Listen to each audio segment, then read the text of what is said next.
இந்தியாவில் HMP வைரஸால் பாதிக்கப்பட்ட குழந்தைகளின் எண்ணிக்கை 3ஆக உயர்ந்திருக்கிறது. இதையடுத்து மத்திய சுகாதார அமைச்சகம் இதை உன்னிப்பாக கவனித்து வருகிறது. இது குறித்த கூடுதல் தகவல்களை செய்தியாளர் முகிலனிடம் கேட்கலாம்.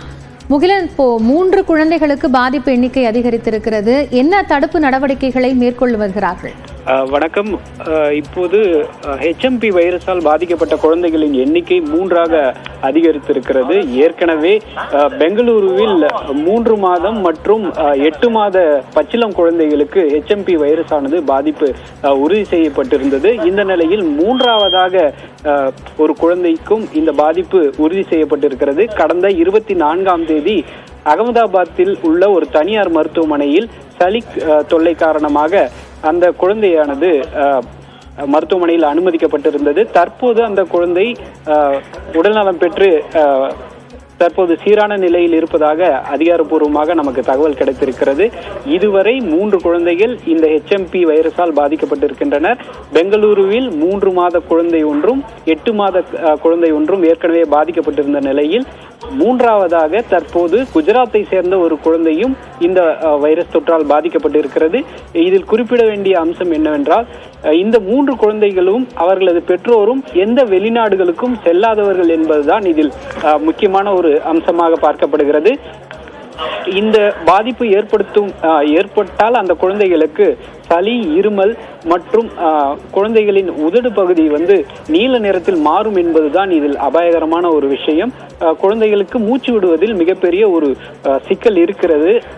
இந்த பாதிப்பு ஏற்பட்டால் அந்த இருமல் மற்றும் நுரையீரல் பாதிப்பு மிக அதிகமாகி குழந்தைகளின் உடல்நிலை மிகவும் மோசமாகும் என்பதுதான் இந்த வைரஸின் மிகப்பெரிய ஒரு பிரச்சனையாக இருக்கிறது.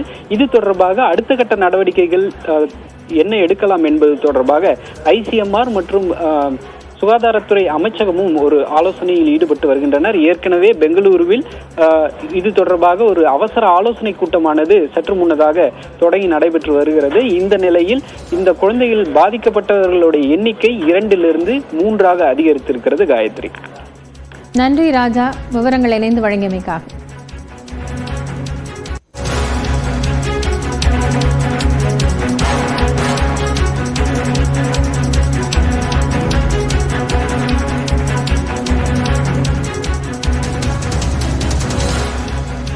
பெங்களூர் மற்றும் குஜராத்தில் HMP வைரஸ் தொற்று உறுதியாக இருக்கக்கூடிய நிலையில் அதனுடைய பாதிப்பு எண்ணிக்கையும் 3ஆக உயர்ந்திருக்கிறது. நிலையில் தமிழக மருத்துவத்துறையும் ஆலோசனை மேற்கொண்டு வருகிறது. கூடுதல் விவரங்களை சிறப்பு செய்தியாளர் ரகுவரனிடம் கேட்கலாம். ரகுவரன், இப்போ தமிழக அரசு இந்த வைரஸ்க்கான ஒரு தடுப்பு ஆலோசனை என்பது தற்போது மேற்கொண்டு வருகிறது. என்னென்ன விஷயங்கள் எல்லாம் இதில் ஆலோசிக்கப்படுகிறது?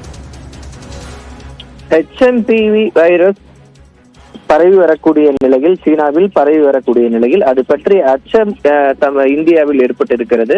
குறிப்பாக இந்தியாவில் இதுவரை 3 பேருக்கு இந்த தொற்று பாதிப்பு உறுதி செய்யப்பட்டிருப்பதாக சொல்லக்கூடிய நிலையில், இந்தியாவில் பரவி வரக்கூடிய தொற்றானது ஏற்கனவே இந்தியாவில் இருக்கக்கூடியதுதான். ஏனென்றால் இந்த தொற்றானது புதிய வகை கிடையாது. ஏற்கனவே 20 ஆண்டுகளுக்கு மேலாக இருக்கக்கூடிய ஒரு தொற்று தான். அதில் இந்த தொற்று தீவிரமடைந்திருக்கிறது சீனாவில். அந்த தொற்று புதிதாக வந்தால்தான் நாம் அச்சப்பட வேண்டும் என்று மருத்துவத்துறை அதிகாரிகள் தெரிவித்திருக்கிறார்கள்.